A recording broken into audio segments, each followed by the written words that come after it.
Los consejos consultivos de Grupo Salinas son un mecanismo de participación empresarial para que podamos conocer las diversas problemáticas de las industrias y alinearnos para generar empleo y sobre todo bienestar para los mexicanos.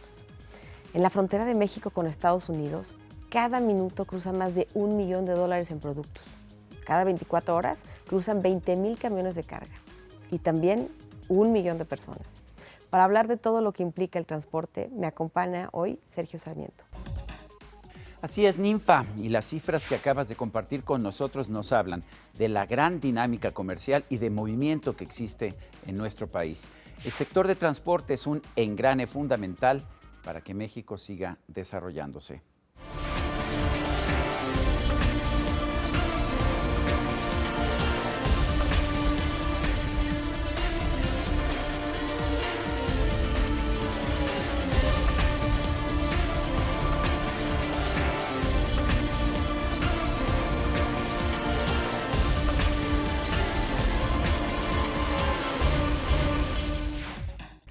Esto es Participación Empresarial, el programa que le da voz a los empresarios. Y en esta ocasión me acompaña en la mesa Roberto Díaz Ruiz de Fletes Chihuahua y Humberto Pulido Villar de Transportes Grijalva para hablar sobre este tema tan importante. Un tema crucial, pero ¿qué tan grande es el transporte? ¿Qué tan importante es el transporte en nuestro país? Roberto, me gustaría conocer tu punto de vista. Bueno, pues si lo tomas por el lado laboral, representa cerca de 3 millones de empleos directos y más de 4 millones de empleos indirectos. Entonces yo creo que eso habla por sí solo de la importancia que el transporte tiene y además pues en un país donde prácticamente todo, la última milla que es desde el punto de entrada al país hasta el consumidor final, todo se mueve precisamente sobre ruedas, sobre carreteras, sobre transporte. Humberto, ¿cuál sería el principal problema del transporte? ¿Cuál es el principal reto al que se están enfrentando? Inseguridad. Inseguridad, ¿verdad? Sí. Me contaba antes de entrar al aire, don Roberto, algunas historias en un lugar particular del país, cómo pueden desaparecer los tráileres uno tras otro. ¿Pero eso es lo que está pasando? Sí, en el tema de competitividad nos afecta muchísimo como país, ya que tenemos una pérdida del 0.5% del PIB nacional. O sea, no es de lo que están facturando, es de toda la producción de bienes y servicios de nuestro país. Sí. ¿En cuántos años se ha digamos, agravado esta situación? ¿Es de un año a otro o es un periodo largo de tiempo en donde vienen viendo este problema? Yo creo que esto ya data, los asaltos, por ejemplo, en carretera, de más de 20 años. No es de ahora, pero se ha recrudecido y bueno, pues a tal grado que en este último año, en el 2017, representó la pérdida para el sector de más de 92,000 millones de pesos. Es estratosférico y además, pues la inseguridad que eso te da, la incertidumbre de que si tu compromiso que tienes con el usuario, con tu cliente, lo vas a poder cumplir, porque tú calculas los factores internos, pero los externos son imponderables y bueno, pues eso ha tenido pues repercusiones muy fuertes también en la industria. Pero bueno, sí se han tomado medidas muy importantes. Ya las empresas de transporte, prácticamente todos, traen GPS en el tractor, traen GPS en el remolque, se hace el monitoreo las 24 horas del día y bueno, se instruye, se capacita a los choferes también, pues para no dar lugar a la comisión de un delito, porque lo que les tenemos recomendado es que en el momento que el delito se concretó ya, no hay que resistirse porque eso pues implica otro tipo de pérdidas que una vida humana pues no la pagas con nada. Justo en eso quisiera preguntarles acerca de, digamos, todo el tema de capacidad humana. La gente se ha asustado con este tipo de industria y entorno. ¿Han tenido más problemas para contratar o siguen teniendo, Humberto, las mismas, digamos, candidatos para...? Acabas de tocar un tema álgido en nuestra industria. Nosotros tenemos una desatención real con respecto al número de operadores que podemos contratar. Sí. Necesitamos tener centros de capacitación que Canacar lo provoca y lo promueve todos los días. Las mismas empresas lo hacen, lo hacemos. Alguna escuela, no sé, una universidad o alguna enseñanza técnica que se les pudiera otorgar para que hubiera un incentivo en el tema de toda la cultura, de lo que es el encontrar nuevas bases de trabajo, podría ser esta una muy gran forma de obtener un recurso para mantener a la familia, ¿no? Es sumamente importante el que les podremos otorgar un conocimiento extra a las personas y que se interesaran por este medio, ya que no solo el tema de inseguridad, sino que realmente no existe una práctica real para la enseñanza de los operadores. ¿Cómo está estructurada la industria del transporte en general? Autotransporte de carga, transporte aéreo, transporte por ferrocarril. ¿Cómo está en porcentajes? No sé si ustedes tengan las cifras. Sí, con respecto a los porcentajes, Roberto. Mira, lo que representa en sí el transporte ahorita, hablas tú de que la participación en transporte internacional, por ejemplo, es del 57%. Eso tomando en cuenta, como tú señalas, participación, barcos, ferrocarril, participación de las exportaciones a todos los rincones del mundo. Aunque las exportaciones de México principalmente van dirigidas a los Estados Unidos, que ellos representan para nosotros alrededor del 80% de todo lo que se exporta se hace por Lo que me gustaría saber es, por ejemplo, el autotransporte de carga. ¿Qué porcentaje es del negocio del transporte en general? ¿Es el más grande?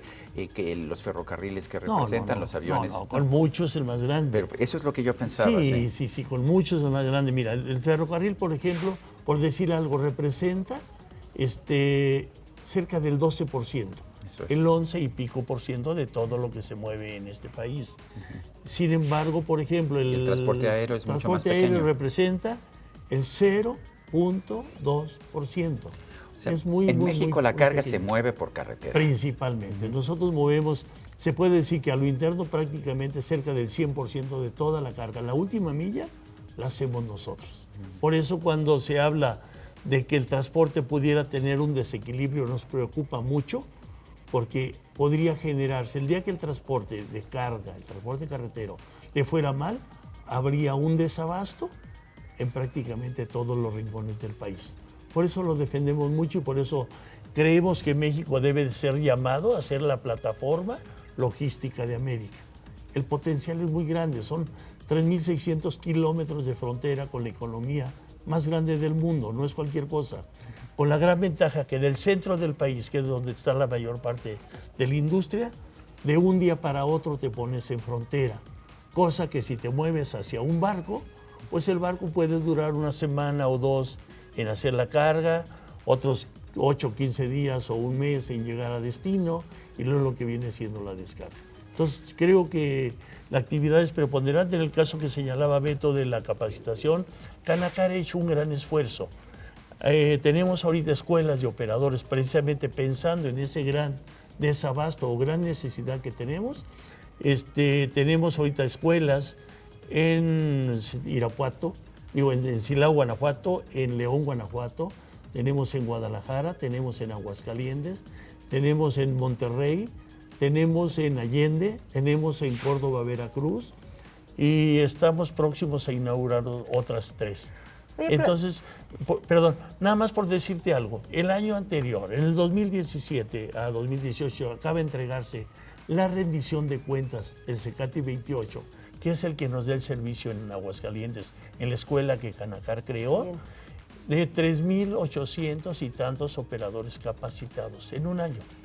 Si eso lo replicamos en las ciudades más importantes o en las regiones más importantes del país, estaremos haciendo una gran función social, porque lo que le cobramos al operador no es ni siquiera el material didáctico que le entregamos. Claro. Es una aportación, como tú lo señalabas, Sergio, con el fin de tener una gente más profesional en el servicio que otorgamos. Oye, Humberto, platícame. Los centros logísticos en el país pues se han desarrollado, han crecido por aquí y por allá. ¿Son suficientes o nos hace falta todavía infraestructura logística? En tema de infraestructura logística te puedo comentar. Principalmente la infraestructura es colocada por los grandes clientes. Grandes clientes que todos sabemos cuáles son. Estos clientes que son los que nos contratan para la prestación de servicio son los que acomodan o instalan sus centros de distribución a como ellos saben y ubican la distribución real de la logística y requerimiento del consumidor. En tema de un parador logístico, como existe en otras partes del mundo, en Europa, en Estados Unidos, no tenemos esa cultura en México. Pero empieza, ¿no es así? Empieza y ha existido desde hace tiempo también las mismas centrales de carga, por ejemplo, ¿no? Estas centrales de carga que aquí en la Ciudad de México tenemos una en Vallejo, son ávidas de encontrar y necesidad del transporte de ubicar sus unidades para cargar. Pero no tenemos esa cultura para poder distribuir a manera global la logística a través de los centros de distribución. Un tema muy controvertido. ¿Sí o no al doble remolque? Roberto.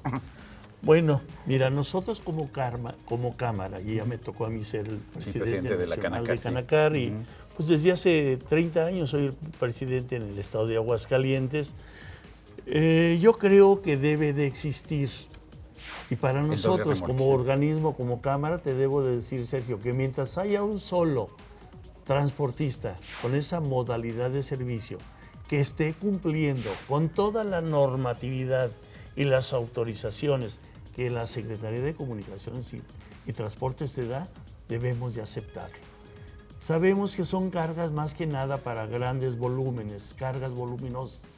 Ha habido una gran polémica en contra de ese servicio, pero yo creo que nuestro deber, mientras esté debidamente autorizado y regulado por la autoridad, tenemos que darle para Esto implica tener ciertos límites de velocidad y respetarlos, ¿no? Sobre todo eso que señalas, y los límites de seguridad. Debe de tener cierto tipo de frenos, cierto tipo de seguridad entre la interconexión entre el primero y el segundo remolque, el mentado dolly. Y bueno, yo creo que si cumples con toda la normatividad, el riesgo será mucho menor, que no deja de ser un riesgo desde el momento que un vehículo pesado pues sale a una carretera. ¿Tú qué piensas, Humberto? Yo comparto lo comentado por Roberto, siempre y cuando se cumpla esa normatividad. La normatividad existe. El hecho es de que hay que Muchas cumplir. veces no se cumple. Eso es lo que yo he visto. Así Casi todos los casos que conozco de accidentes de doble remolque es por exceso de velocidad. Exceso de velocidad y también por no cumplir con pesos y dimensiones. Eso es. Bueno, vamos a hacer una pausa en este momento. Si les parece, estamos conversando con Roberto Díaz Ruiz y Humberto Pulido. Los dos son transportistas. Y Ninfa Salinas, este es un tema muy importante porque los productos que usted tiene en su supermercado, los productos que usted puede disfrutar en cualquier momento, los traen estos señores hasta su hogar.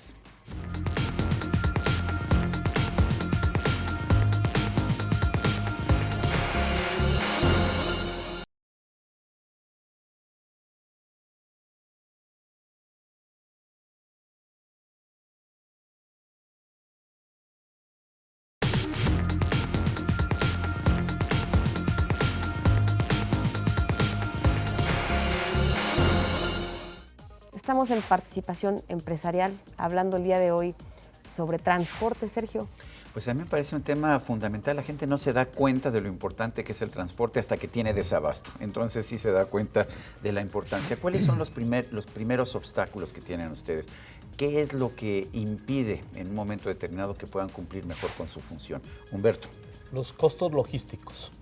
Y dentro de los costos logísticos se pueden mencionar insumos principales como el combustible, las casetas, las refacciones y dentro del tema del combustible es algo particular, el aumento tan brusco que ha tenido en los últimos 15 años el combustible y al ser nuestro principal insumo nos provoca que competitivamente a nivel mundial estamos en el lugar 54. Ahora, pero el combustible en muchos lugares del mundo es muy caro también, excepto en Venezuela es muy barato, pero no le ha ido muy bien a Venezuela. Roberto, ¿qué opinas? Bueno, yo creo que el combustible, como lo señala Beto, representa para nosotros, los vehículos más modernos te andan dando cerca o gastando la empresa cerca del 40% de todos sus ingresos únicamente en combustible. las flotas más viejas o que con camiones más antiguos, porque la flota ha envejecido en México. En este sexenio, por ejemplo, pasamos de 17 años que teníamos de antigüedad a 18.8. Ya vamos para el 19. Pero es malo hasta para la contaminación porque para son todo, motores para mucho todo. más Y los ineficientes. rendimientos te bajan mucho. Para ese tipo de vehículos, hasta el 45% de todos los ingresos de una empresa se van en combustible. En el caso de los peajes, varía mucho por la zona, pero varía también entre el 12 y el 16% de todos tus ingresos. No es cualquier cantidad. Yo te quiero decir de la participación, por ejemplo, y ahí la importancia de la carga que movemos. Nosotros en México se mueven 674 millones de toneladas, esto en el último año. De esas 674 millones de toneladas, 547 millones fueron por transporte carretero. De ahí la importancia. Y luego, deja de los rendimientos. El uso o abuso de la venta de esos combustibles en las carreteras del país.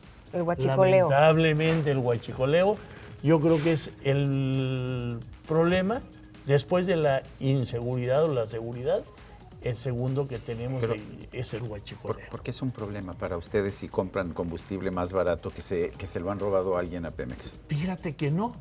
Es más barato para los que están en la ilegalidad, pero para Transportes Grijalva, que está en la legalidad, o Fletes Chihuahua, que es la empresa que yo represento, que estamos en la formalidad, en la legalidad, porque de la ilegalidad a la... hay un paso muy pequeño. Sí, pero... Entonces, yo creo que esa es la desventaja para nosotros, que nosotros compramos el combustible a precio de venta al público en las estaciones de servicio debidamente autorizadas, y los de la economía informal lo compran en las carreteras. No hay piso parejo para este costo que representa el 40% de la industria. Nunca será parejo.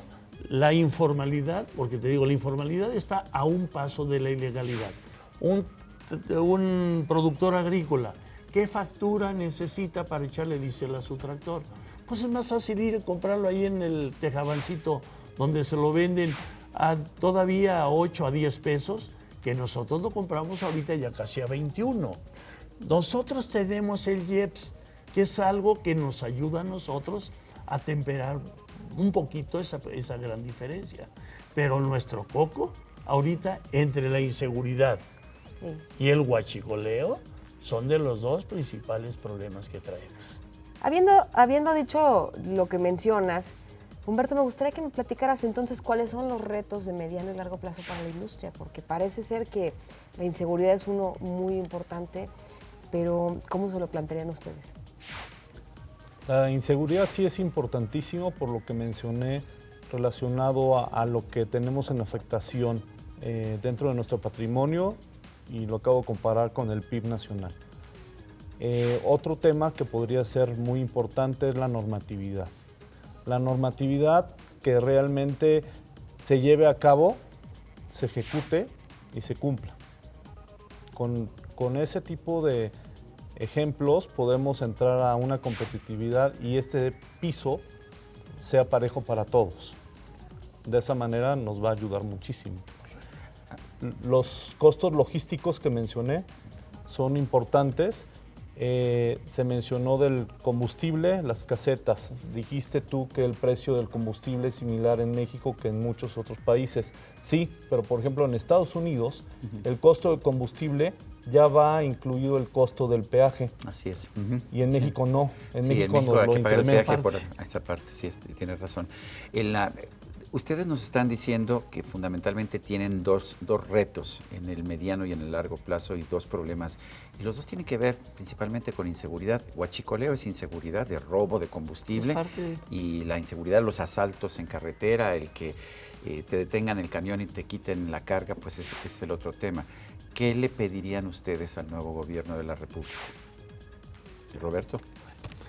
En primer lugar, que el delito de robo de combustible sea considerado un delito grave, porque ya logramos que se fuera considerado delito federal, Pero como no se le consideró un delito grave, Salen de inmediato. pues es llegan. la puerta giratoria, entras y sales y síguele. Con los asaltos nos pasa prácticamente lo mismo. Los mismos asaltantes que hoy los agarran en un lugar, a los 5 o 6 meses los agarran y cometiendo el mismo delito en otro. Yo creo que eso es lo que pedimos. En primer lugar, como señalábamos antes, piso parejo para todos. Ayudar a quienes estén en la economía informal a irse a la formalidad, porque reconocido está por la propia autoridad que anda alrededor del 60%, no nada más en nuestro sector, en lo general están en la informalidad y no puedes competir de igual a igual con quienes no tienen las mismas reglas, como lo que señalaba Beto, pues es una sobreregulación para los que están en la formalidad y es una gran tolerancia para quienes están en la informalidad. Yo creo que en este país, y lo he repetido siempre, el día que hagamos todos lo que tenemos la obligación moral de hacer, este país será otro. Pero se necesita voluntad política de toda la pirámide de la población. Quien compra, no comprar en un tianguis, no comprar en un tiradero, porque lo que posiblemente le robaron a un transportista está siendo vendido en un tianguis o en el comercio informal. Yo creo que este país debemos de impulsar todos a que lleguemos a todos el que tenga una actividad productiva, pagar lo que deba de pagar.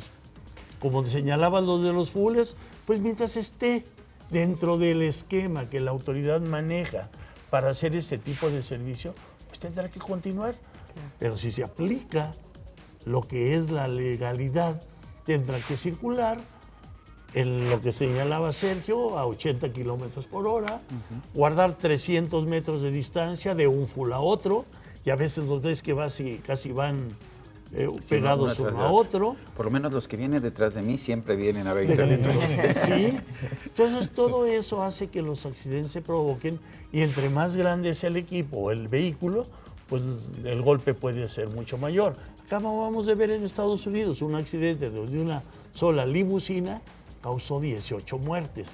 Imagínate un equipo de ese tamaño, a exceso de velocidad, con las 90 o las 100 toneladas que llegan a veces a transportar.